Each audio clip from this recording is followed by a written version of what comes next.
Keluaran 33 ayat 1 sampai 15.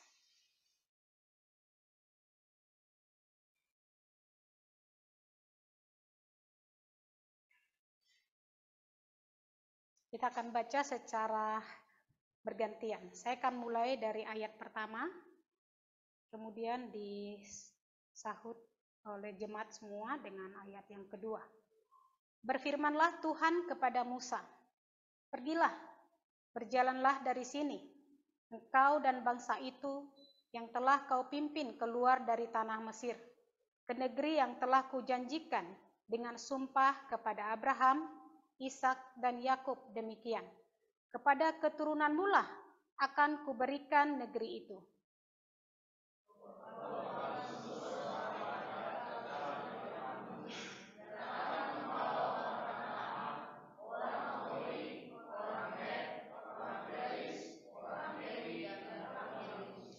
Yakni ke suatu negeri yang berlimpah-limpah susu dan madu, sebab aku tidak akan berjalan di tengah-tengahmu, karena engkau ini bangsa yang tegar tengkuk, supaya aku jangan membinasakan engkau di jalan.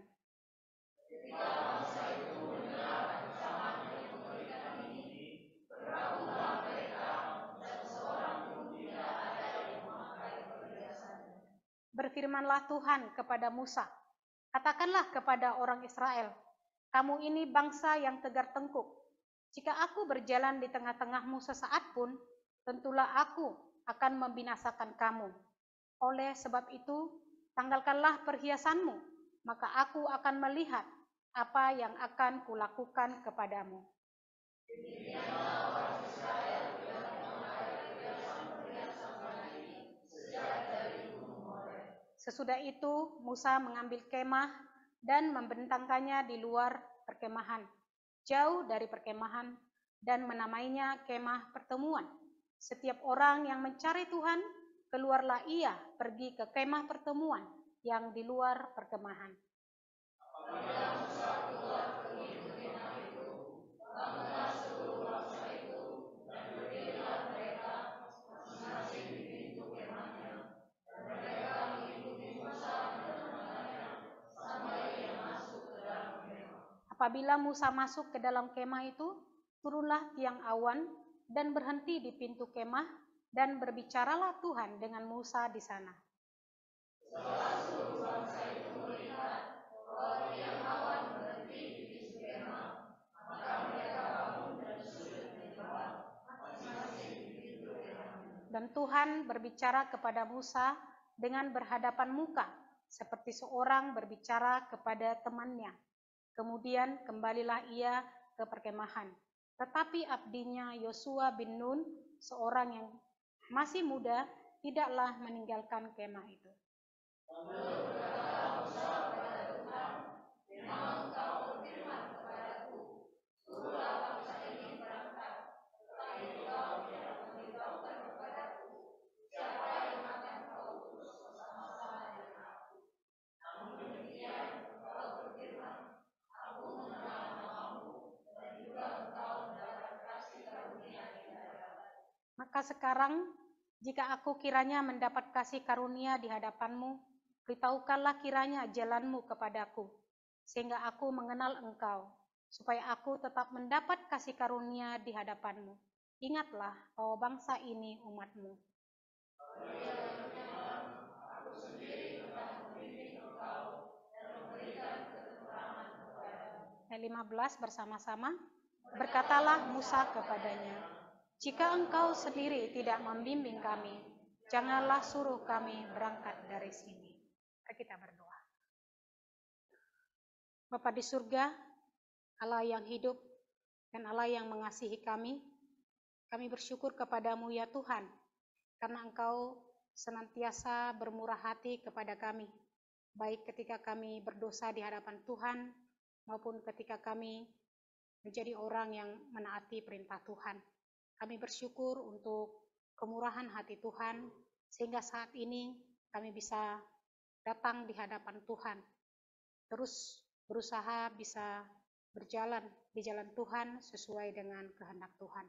Tuhan, kami bersyukur Engkau juga senantiasa mengajar kami lewat firman Tuhan yang Engkau beritakan lewat hamba-hamba Tuhan. Dan pada malam hari ini kami akan kembali memberikan telinga kami, memberikan hati kami untuk mendengarkan pengajaran-Mu. Kiranya Engkau bermurah hati, mengajar kami dengan kelemah lembutan ya Tuhan, sehingga hati kami bisa bersukacita mendengarkan firman Tuhan dan juga bersukacita untuk menaati firman-Mu. Inilah doa kami ya Tuhan, di dalam nama Yesus Kristus kami berdoa. Amin. Di ayat 15 ya, saya melihat ayat ini ayat yang sungguh luar biasa ya. Karena Musa berkata, jika engkau sendiri tidak membimbing kami, janganlah suruh kami berangkat dari sini. Mengapa kalimat ini keluar dari mulut Musa? Saya melihat beberapa arti daripada kalimat ini, arti yang tersirat ya, bahwa ungkapan ini menunjukkan satu pernyataan keputusasaan ketika Tuhan tidak membimbing seseorang, tidak membimbing mereka di dalam perjalanan yang begitu sulit dan bahkan mereka tidak mengerti arah yang akan mereka tempuh. Tuhan mengatakan, aku tidak akan berjalan bersama kamu, aku tidak akan berjalan bersama bangsa ini. Maka Tuhan, Musa berkata, jika engkau sendiri tidak membimbing kami, janganlah suruh kami berangkat dari sini. Sebuah pernyataan tidak ada gunanya untuk melanjutkan perjalanan ini tanpa Tuhan. Yang kedua, bisa juga suatu ungkapan pesimis. Ya, hampir sama ya, pesimis akan hasil yang akan mereka capai sebagai bangsa untuk mencapai Kanaan. Tanpa Tuhan, tak mungkin akan ada hasil.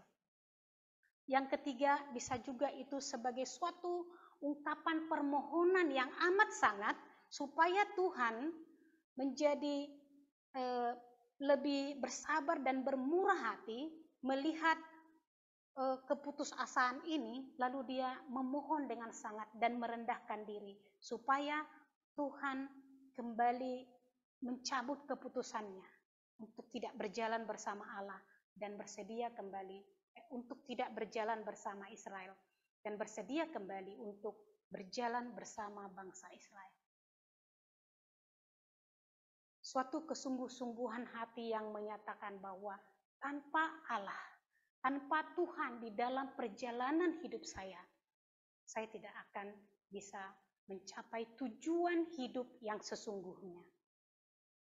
Apakah kita memiliki hati seperti yang dimiliki Musa sebagai orang percaya? Apakah kita mengerti bahwa sebagai orang percaya yang berjalan menuju kepada Kanaan yang indah, Kanaan yang akan disediakan oleh Allah bagi kita, kita mengerti bahwa tanpa Allah kita tidak akan sampai di sana. Tanpa bimbingan Tuhan, perjalanan kita sebagai orang yang mengaku percaya kepada Tuhan akan senantiasa menghadapi kebuntuan atau kesia-siaan.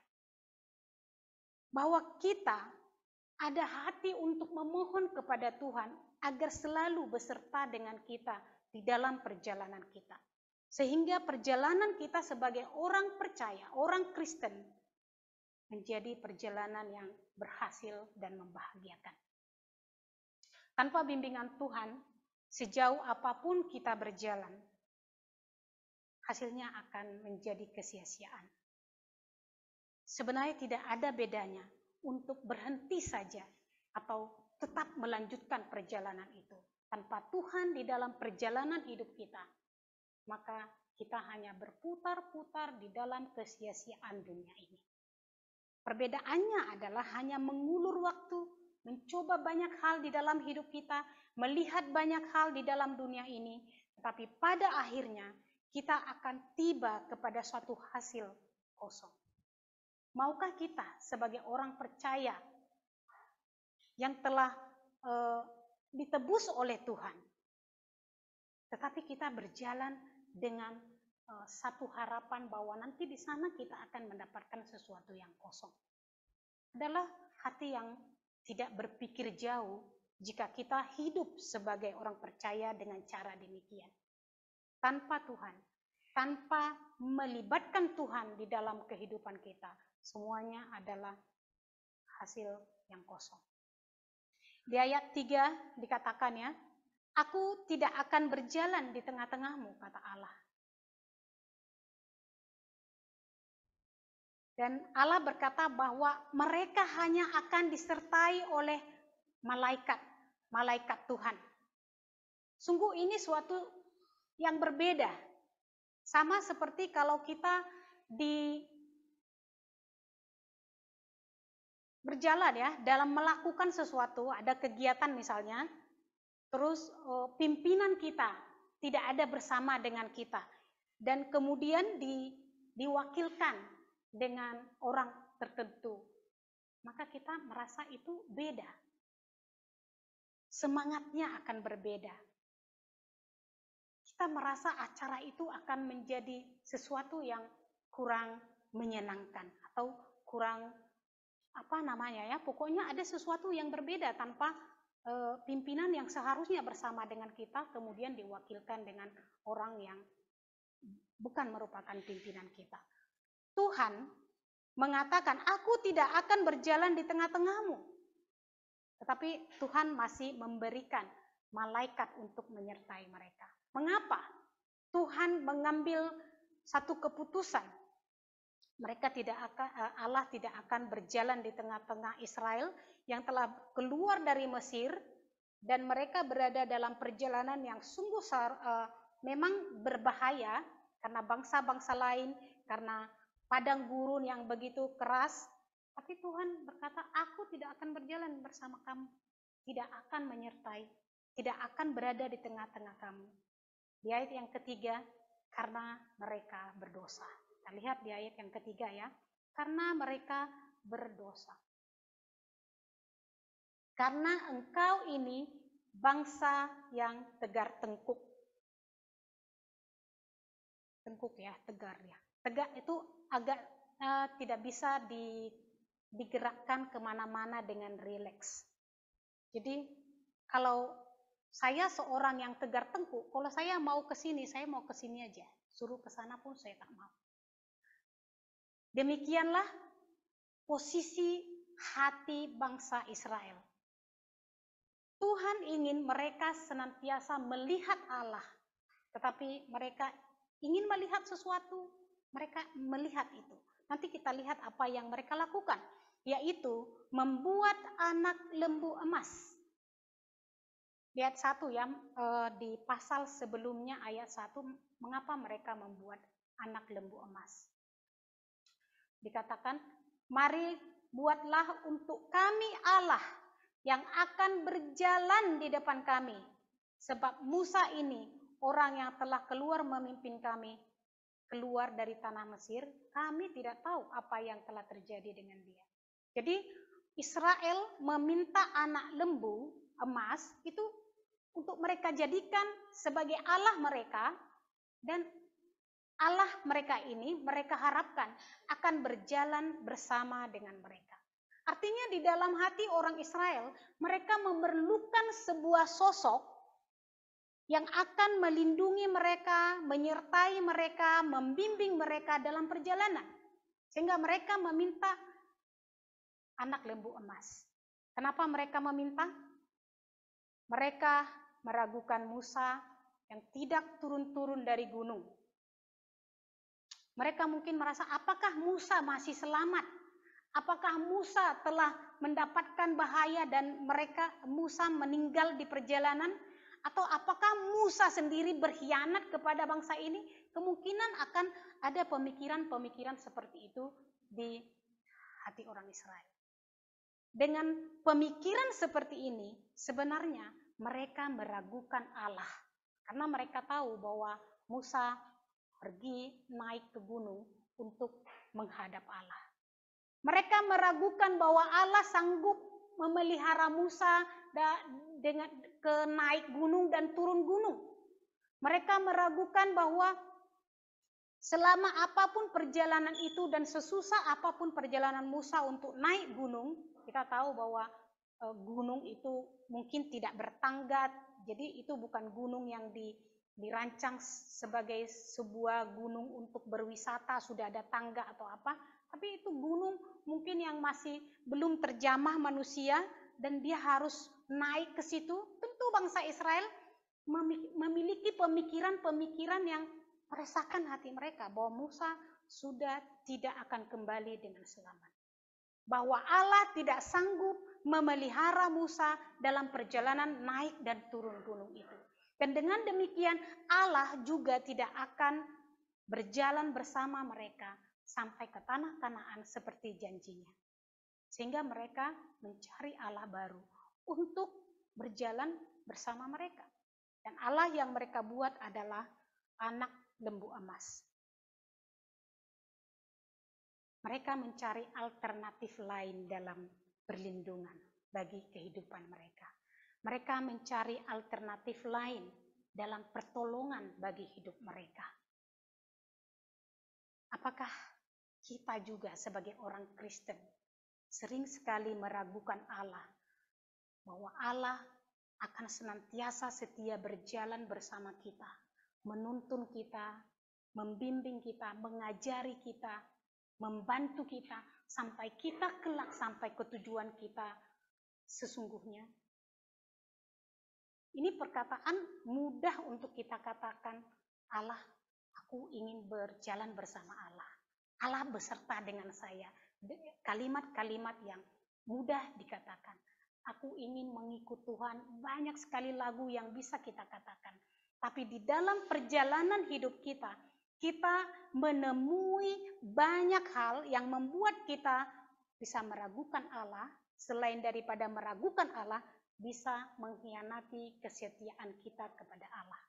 Kita meragukan Allah ketika kesulitan hidup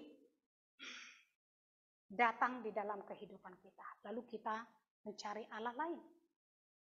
Kita bisa mengkhianati Allah ketika hidup kita begitu indah. Karena kita merasa saya tidak memerlukan seseorang untuk membimbing saya. Hidup saya begitu bagus, begitu baik, apa yang saya perlukan. Jadi sebagai orang Kristen, untuk meninggalkan Allah bukan hanya kesulitan hidup, tetapi bisa juga keindahan hidup. Jadi apakah kita sudah memiliki satu komitmen yang tinggi bahwa sebagai orang Kristen, baik susah maupun suka, saya akan berjalan dengan Allah? Kalau tidak ada satu komitmen seperti ini, maka kita orang Kristen adalah Kristen yang bisa dikatakan ya, tidak bisa menjadi saksi Allah, tidak bisa menjadi alat Allah. Sebagaimana Tuhan menyelamatkan kita, Tuhan memiliki tujuan tertentu, menyelamatkan kita untuk memuliakan Allah dan juga untuk menjadi alat Allah memperluas kerajaan Allah. Maka kita sebagai orang Kristen telah berkata dengan tegas di dalam hati kita, aku ingin berjalan bersama Allah, walau dalam keadaan susah ataupun suka. Nah, ketika di dalam kehidupan orang percaya juga menemui masalah yang sama seperti yang dihadapi oleh bangsa Israel. Ketika keraguan muncul, kecemasan muncul, kekhawatiran muncul akan sebuah sosok Allah yang akan menolong, membimbing, dan memelihara kita sepanjang hidup kita. Apa yang kita buat menjadi Allah kita? Zaman sekarang ya, udah mungkin apalagi di dalam kehidupan orang Kristen yang mengatakan Kristen sudah tidak akan membuat patung-patung untuk dia sembah. Karena kita tahu bahwa itu bukan Allah, bukan sesuatu yang memiliki kekuatan atau memiliki pemikiran atau apapun yang kita harapkan dari dia. Kita sudah benar-benar mengerti itu, kecuali mungkin agama lain.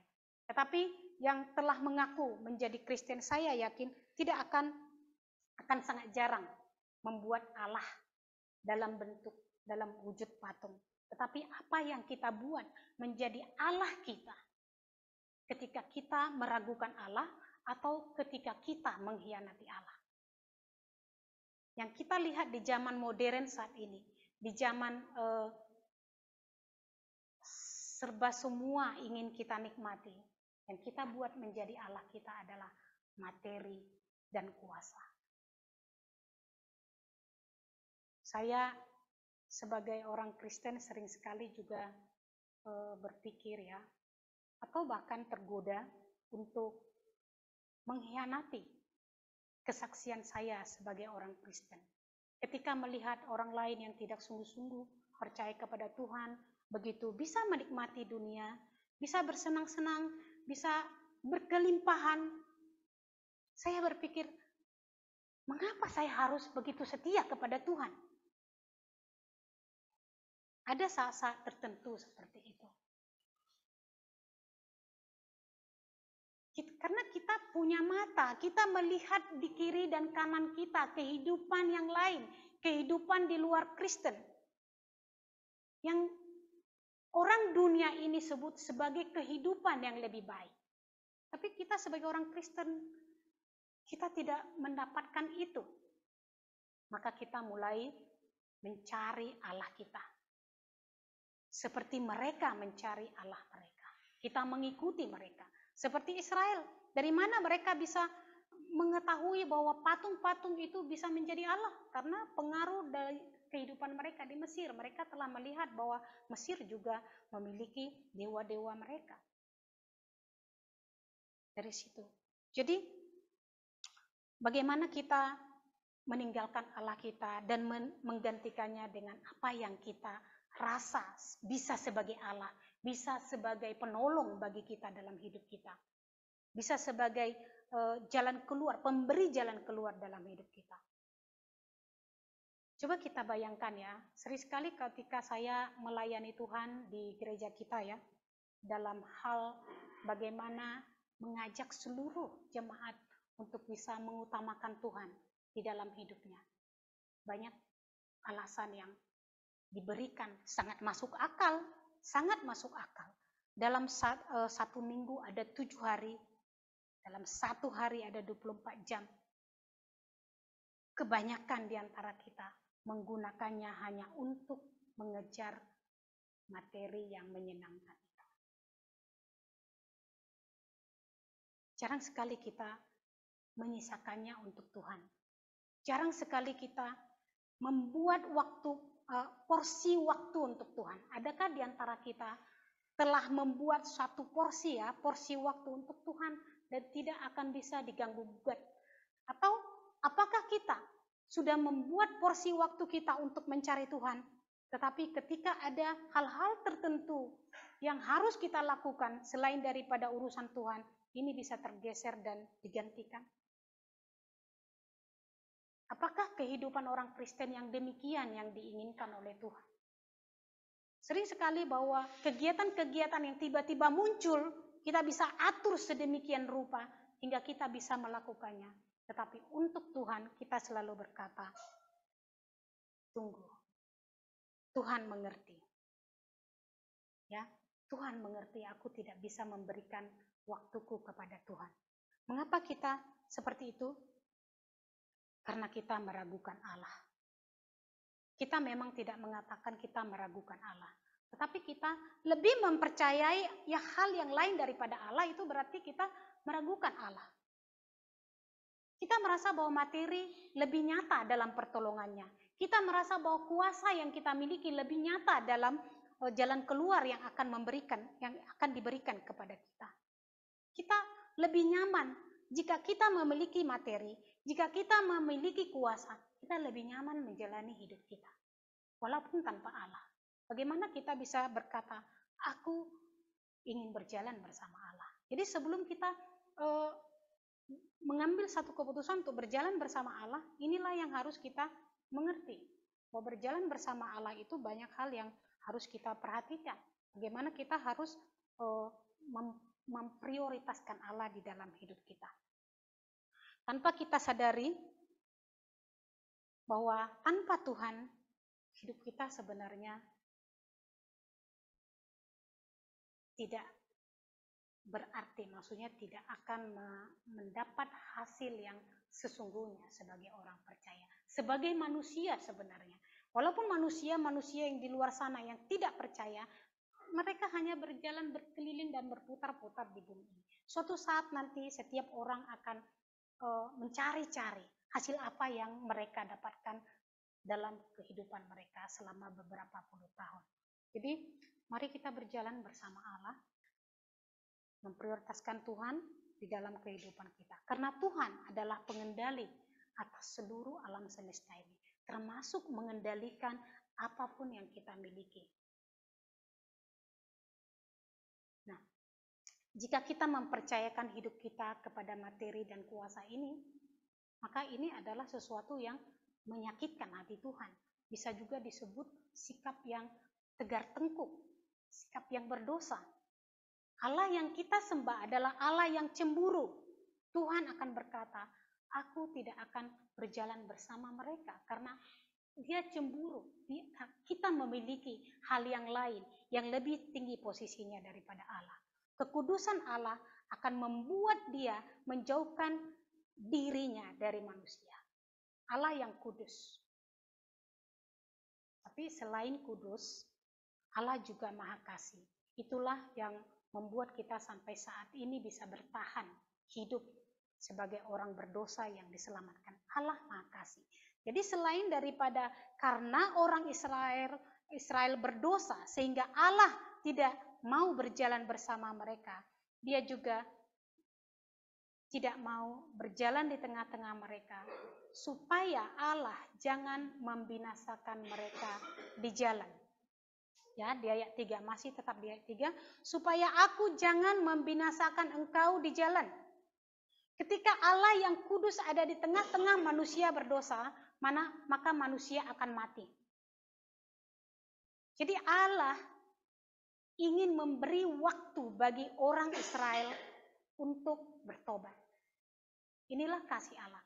Allah ingin memberi waktu kepada orang-orang yang telah berdosa untuk bertobat. Bertobat meninggalkan anak lembu emas mereka dan kembali kepada Allah. Bertobat meninggalkan Allah-Allah yang kita miliki dan kembali kepada Allah. Inilah Allah yang kita sembah. Selalu menunda untuk menghukum. Tetapi mari jangan anggap penundaan ini sebagai peniadaan penghukuman. Penundaan adalah bentuk kasih Tuhan, kesabaran Tuhan untuk kita kembali kepada Tuhan. Penundaan adalah kesempatan yang diperpanjang bagi kita untuk kembali kepada Tuhan. Mengapa kita tidak mengambil kesempatan itu? Segera mengambil. Karena kita tidak tahu kesempatan itu sampai kapan. Nah, jadi agak terlalu menusuk ya, berdosa dan kamu tegar tengkuk ya, katakan. Bagaimana kita mendengarkan khotbah ini? Nah, ketika saya ingin mempersiapkan khotbah ini ya, saya berkata kepada Tuhan, Tuhan, kalaupun saya mempersiapkan khotbah dengan sebaik-baik yang saya mampu, dengan cara mempersiapkan khotbah yang pernah saya pelajari dan saya persiapkan dengan sebaik-baiknya. Tetapi jika Tuhan sendiri, bukan Tuhan sendiri yang berbicara kepada kami, maka khotbah itu hanya sekedar didengar dan dilupakan. Tapi jika Tuhan mau berbicara kepada kita, maka itu akan benar-benar menyentuh hati kita dan tinggal di hati kita dan mengubah hati kita. Di ayat 5 dikatakan ya, Allah berkata kepada Musa, berfirmanlah Tuhan kepada Musa. Apa yang Tuhan suruh yang mau dikatakan Musa. Katakanlah kepada orang Israel. Katakanlah kepada orang Israel. Tuhan mengutus Musa untuk mengatakan kepada orang Israel bahwa mereka itu tegar tengkuk dan berdosa. Jadi firman Tuhan hari ini menegur kita, mengatakan kepada kita bahwa kita terkadang memiliki sifat tegar tengkuk. Tidak mudah diarahkan untuk berjalan bersama Tuhan. Kita selalu ingin berjalan sesuai dengan arah yang kita mau. Sementara kita manusia yang berdosa selalu tidak mengerti jalan apa yang benar. Tetapi dengan tuntunan Tuhan, kita baru mengerti jalan apa yang benar dan jalan apa yang menuntun kita kepada keberhasilan. Tetapi kita tegar tengkuk. Apakah di antara kita merasa bahwa saya tidak pernah tegar tengkuk? Seperti apa perlakuan kita yang menunjukkan kita tegar tengkuk? Saya itu selalu merasa saya tegar tengkuk. Sudah berapa banyak perbuatan Tuhan yang dinyatakan dalam hidup saya.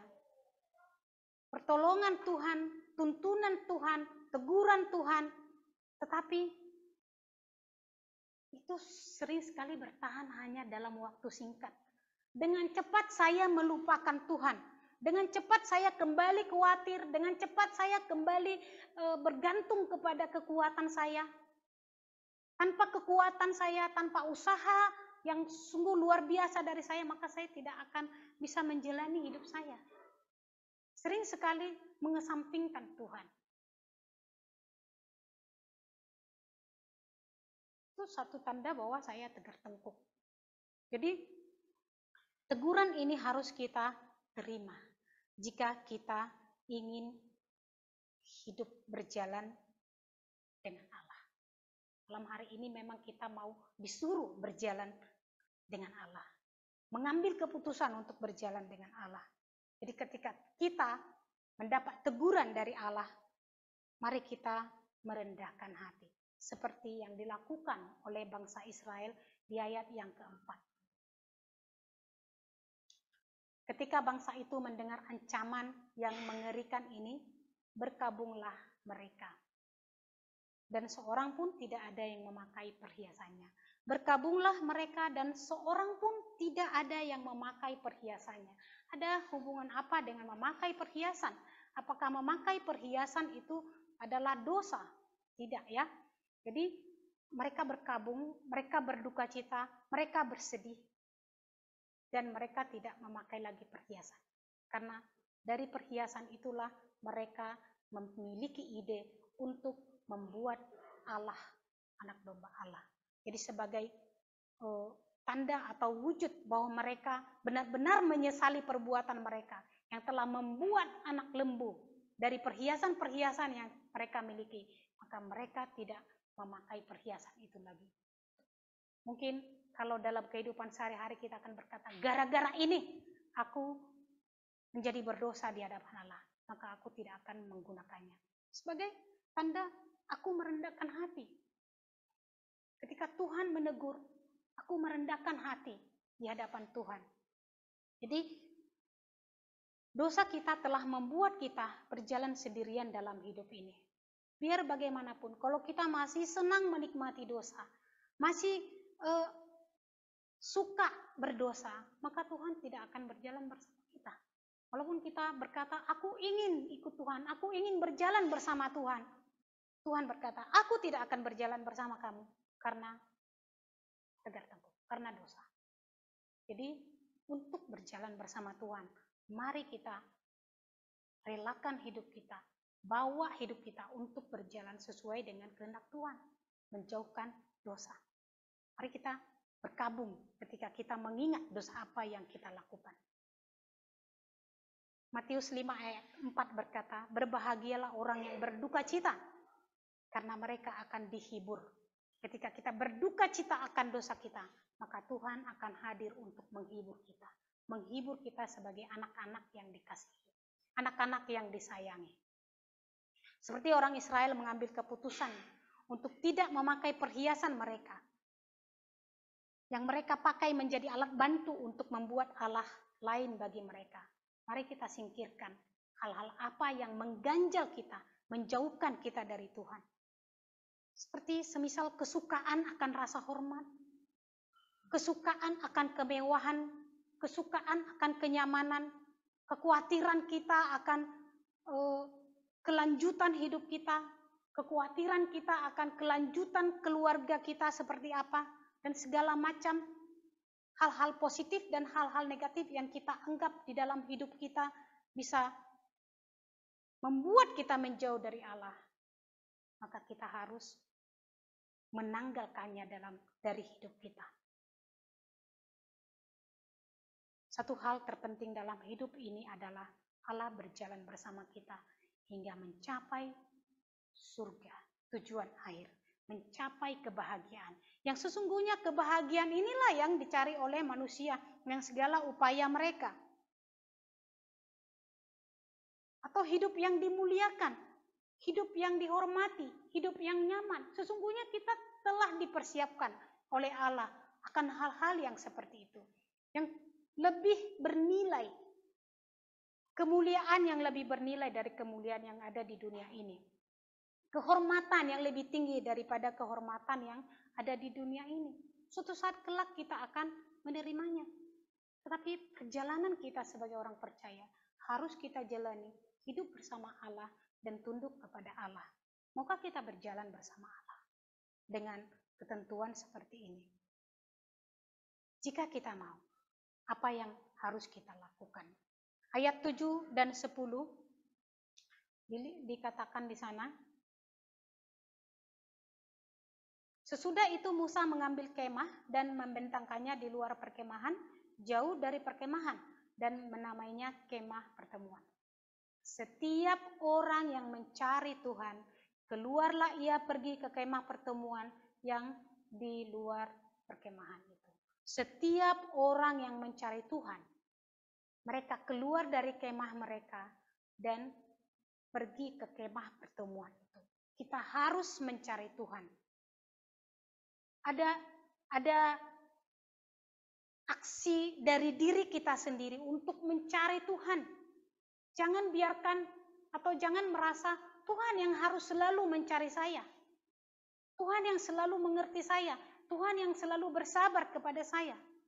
Tetapi ketika kita menyadari kita telah berdosa kepada Tuhan, sudah ditegur, dan kita merasa memang kita berdosa, maka tunjukkan satu sikap.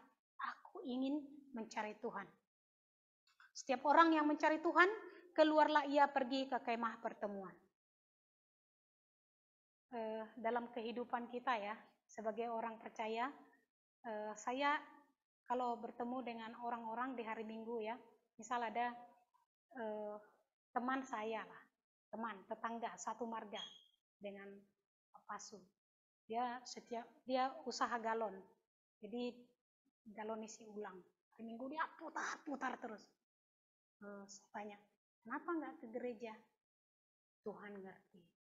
Bertuhan itu hati. Jadi ngerti artinya? Tuhan ngerti. Saya sedang bekerja keras untuk kehidupan keluarga saya. Saya sedang melakukan perbuatan baik ini. Bertanggung jawab untuk kebutuhan keluarga saya. Tuhan ngerti. Tuhan tahu hati saya percaya kepada Tuhan. Apakah percaya yang demikian? Yang diinginkan Tuhan? Apakah kualitas percaya yang demikian yang diinginkan Tuhan dari kita? Jika saya bersahabat dengan salah satu daripada kalian dan mengatakan, aku mengasihimu, aku sangat menyayangimu, aku ingin bersahabat dengan kamu. Tapi saya tidak pernah ada untuk teman saya. Dengan alasan perbuatan-perbuatan saya, ada tugas-tugas yang harus saya lakukan dan kamu bukan prioritas utama bagi saya. Apakah itu sebuah persahabatan? Apakah percaya kepada Tuhan hanya satu sisi, satu pihak Tuhan yang selalu sabar, yang selalu mengerti, yang selalu maklum, tetapi dari hati kita sendiri tidak pernah ingin memberikan yang terbaik kepada Tuhan? Apakah percaya yang demikian yang diinginkan Tuhan? Saya merasa itu percaya yang dikatakan oleh dunia. Itu percaya yang tidak memiliki manfaat apapun bagi kehidupan kita sebagai orang percaya. Ya. Jadi kadang kita paham betul bahwa Allah itu Maha tahu. Dia tahu bahwa kita sedang sibuk. Allah itu Maha kasih, Dia akan mengasihi kita walaupun kita terkadang melupakan Dia. Dan kita berharap bahwa Allah tahu alasan kita, mengapa kita tidak mencari Tuhan. Tidak. Tuhan ingin kita memiliki hati mencari Dia dan mencari Dia. Walaupun kita merasa apa yang kita lakukan yang menghalangi kita untuk mencari Tuhan, sesuatu yang baik dalam tanda kutip dalam kehidupan kita sebagai manusia. Adakah Allah menjadi nomor satu dan terpenting dalam hidup kita? Tuhan ingin kita memiliki hati seperti itu. Dia Allah yang cemburu. Dia akan mencemburui ketika kita menempatkan hal yang lain sebagai yang utama dalam hidup kita. Dia cemburu. Kita mengerti semua arti cemburu. Ada anak-anak yang cemburu. Nia seringkali cemburu ketika dia berteman dengan orang lain dan orang itu memiliki teman lain dan mungkin teman baru dan dia lebih sibuk bermain dengan itu sehingga dia merasa tidak diajak bermain. Dia akan cemburu. Dia akan cemburu. Dia punya teman baru, aku tidak diajak, aku tidak diikutkan main. Itu cemburu. Dan cemburu seperti itu yang dimiliki oleh Allah. Ketika kita memiliki hal lain yang lebih kita utamakan daripada Allah. Termasuk kehidupan keluarga kita. Yang kita anggap itu baik. Ketika kita merasa lebih penting untuk mengutamakan keluarga daripada Tuhan. Itu juga salah satu kita meragukan Allah. Meragukan Allah. Karena Allah akan senantiasa menuntun, memelihara, dan mencukupkan sebuah keluarga yang percaya sebenarnya. Tetapi kita meragukannya, lalu kita bersandar kepada kekuatan kita dan mendahulukan itu daripada Allah. Nah, orang Israel keluar dari kemah mereka untuk melihat Allah datang mengunjungi Musa di kemah pertemuan. Apakah kita keluar dari rumah kita untuk mencari Allah? Apakah kita keluar dari kesibukan kita mengurus usaha kita untuk mencari Allah? Apakah kita mau menghentikan aktivitas lain kalau kita disuruh untuk mencari Allah? Orang Israel ketika mereka di dalam padang gurun, mereka berada di dalam kemah mereka. Kita nggak dikasih tahu kapan-kapan saja Musa keluar. Apakah dia di malam hari, apakah di siang hari atau di pagi hari. Tapi begitu Musa keluar, mereka harus keluar untuk melihat Allah turun di kemah itu. Demi melihat Allah, mencari Allah. Mereka rela untuk keluar dari kemah mereka. Kita memiliki kerelaan seperti itu? Atau kita selalu mencari alasan Tuhan mengerti saya? Kita harus mengerti jika kita ingin Tuhan berjalan bersama kita, kita harus menunjukkan lewat sikap kita. Mencari Allah. Selain mencari Allah, kita juga harus menyembah Allah. Dikatakan di ayat yang ke-10 ya. Ke-10 dikatakan di sana, setelah seluruh bangsa itu melihat bahwa tiang awan berhenti di pintu kemah, maka mereka bangun dan sujud menyembah. Mereka bangun dan sujud menyembah masing-masing di pintu kemahnya. Ada kegentaran seperti ini dalam hati kita terhadap Tuhan. Kita ingin berjalan bersama Tuhan. Apakah hati seperti ini yang Tuhan mau dari kita? Ada hati yang selalu ingin sujud menyembah Tuhan. Memiliki hati yang gentar terhadap Tuhan. Gentar ketika kita tidak memperkenankannya. Gentar ketika kita tidak menghormatinya. gentar ketika kita tidak menunjukkan kasih kita kepada Tuhan. Kita harus sujud menyembah. Menyembah, kita tahu ya, menyembah ya, bersikap yang mengatakan bagaimana ya untuk memahami menyembah. Sering kita menggunakan menyembah-nyembah gitu ya. Kalau misalnya saya menyembah-nyembah Eka misalnya ya, memiliki kesalahan di sekolah, dia mau di DO, artinya ke sekolah sudah marah terhadap dia, maka saya akan menyembah-nyembah ke sana supaya Eka tidak dikeluarkan misalnya. Atau saya bermasalah hukum dengan seseorang dan saya akan dilaporkan, supaya saya tidak dilaporkan dan tidak mendapatkan hukuman, maka saya harus menyembah-nyembah, memohon kemurahan hati lawan saya, menyembah. Ada satu hati yang menunjukkan saya ingin merendahkan hati saya, untuk menunjukkan engkau lebih tinggi dan berkuasa. Apakah kita menyembah Tuhan seperti itu? Engkau lebih tinggi dan berkuasa di dalam kehidupan saya. Menyembah Allah. Jadi jika kita menyembah Allah untuk mendapatkan perkenanan dari Allah, agar Allah yang Maha Kasih itu berjalan bersama kita, menuntun kita, menolong kita, menyelamatkan kita, bermurah hati kepada kita untuk kembali berkata, aku berkenan berjalan bersama kamu. Kiranya Tuhan bermurah hati untuk mau berjalan bersama kita. Karena apa? Apa keuntungan jika Tuhan berjalan bersama kita? Ayat 19 kita lihat ya. Jika Allah telah menunjukkan kemurahannya dan dia mau berjalan bersama kita, apa yang akan kita terima dari Allah? Tetapi firman-Nya, aku akan melewatkan segenap kegemilanganku dari depanmu. Artinya menunjukkan kegemilangan Tuhan di hadapan mereka dan menyerukan nama Tuhan di depanmu. Aku akan memberi kasih karunia kepada siapa yang kuberi kasih karunia dan mengasihani siapa yang kukasihani. Tuhan akan memberikan kasih karunia. Tuhan akan senantiasa berbelas kasihan. Aku akan memberi kasih karunia kepada siapa yang akan kuberi kasih karunia dan mengasihi siapa yang kukasihi. Kasih karunia, pemberian-pemberian dari Allah, bukan sekedar pemberian materi.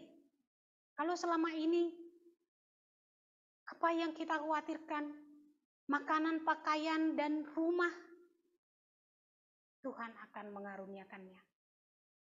Kemurahan hati di dalam hati kita, Tuhan akan mengaruniakannya. Sukacita, Tuhan akan mengaruniakannya. Damai sejahtera, Tuhan akan mengaruniakannya. Atau hati yang sanggup berkata, asal ada makanan dan pakaian cukup. Ini karunia dari Tuhan. Ketika kita selalu ingin lebih dan lebih dan lebih, kita membutuhkan karunia dari Tuhan untuk mengatakan cukup. Supaya saya memiliki waktu untuk mencari Tuhan. Supaya saya memiliki waktu untuk memperkenankan hati Tuhan. Itu kasih karunia dari Tuhan. Tanpa pemberian itu dari Tuhan, maka hati kita adalah hati yang jahat. Hati yang selalu ingin, dan ingin. Tuhan juga akan berbelas kasihan. Berbelas kasihan. Kita sering sekali kasihan kepada orang kan. Kenapa kita kasihan kepada orang? Karena kita tahu, kalau misalnya saya kasihan kepada Sofian, karena saya mengerti kondisi seperti dia itu tidak menyenangkan. Aku pernah merasakannya. Aku tidak ingin dia merasakan seperti itu. Berbelas kasihan. Kasihan. Makanya kita mau membantu orang yang kita kasihani. Supaya dia lepas dari kondisi yang tidak baik itu. Tuhan akan berbelas kasihan kepada kita. Karena Tuhan akan mengerti keadaan kita. Mengerti ketika kita bingung. Mengerti ketika kita putus asa. Mengerti ketika kita tergoda untuk membelakangi Tuhan misalnya. Tuhan akan senantiasa berbelas kasihan, bersedia menanggung itu bersama dengan kita, menuntun kita keluar daripada itu. Berbelas kasihan. Karena belas kasihannya yang besar, belas kasihannya membuat dia rela melakukan apapun untuk menolong kita ketika dia berjalan bersama kita. Bukankah sungguh indah jika Tuhan ada bersama dengan kita? Bukan saja kehidupan duniawi atau jasmani kita yang terpelihara oleh Dia, tapi Dia akan memelihara kehidupan kerohanian kita, yang membuat kita bisa mengalami sukacita yang sesungguhnya, pengharapan yang sesungguhnya, yang membuat kita bisa bersemangat di dalam hidup kita. Apakah kita khawatir anak-anak kita? Apa kita khawatir kebutuhan kita? Apakah kita khawatir kesehatan kita? Khawatir akan keluarga kita? Khawatir masa tua kita? Khawatir pernikahan kita? Banyak hal yang kita selalu khawatirkan. Yang tak perlu sebenarnya kita khawatir, tapi kita khawatir berjalan bersama Allah. Maka kita memiliki seseorang yang senantiasa mengerti semua itu, mengetahui semua itu. Mengapa kita tidak mau berjalan bersama Allah? Mengapa kita mau berjalan dengan Allah yang sebenarnya bukan Allah? Jadi apa yang harus kita lakukan sebagai orang percaya? Apakah kita akan tetap, aku ingin akan bekerja keras dalam kehidupanku sendiri? Atau meminta Allah berjalan bersama kita, supaya kita menikmati kasih karunia-Nya, menikmati belas kasihannya sepanjang hidup? Saya akan memilih meminta Allah berjalan bersama saya, yang akan menuntun, membimbing, menguatkan, mengajar saya, sehingga perjalanan ini menjadi perjalanan orang percaya yang berhasil. Kiranya Tuhan menolong kita untuk merelakan hati kita untuk berjalan bersama Tuhan. Mari kita berdoa. Bapa di surga, kami bersyukur kembali kepada Tuhan karena Engkau senantiasa bermurah hati kepada kami, mengajar kami dan menegur kami ketika kami hidup sebagai orang percaya yang tidak berkenan di hadapan Tuhan. Kami tahu bahwa di dalam kehidupan kami di dunia ini banyak sekali yang akan mengalihkan perhatian kami untuk berkomitmen berjalan bersama Allah saja. Kami memohon kekuatan daripada Tuhan supaya Engkau menolong kami memiliki sikap yang tegas untuk berkata, kami ingin berjalan bersama Tuhan, supaya Tuhan bisa memelihara kami, membimbing kami dan mengajar kami, sehingga hidup kami bisa menjadi hidup yang berhasil, menyenangkan hati Tuhan.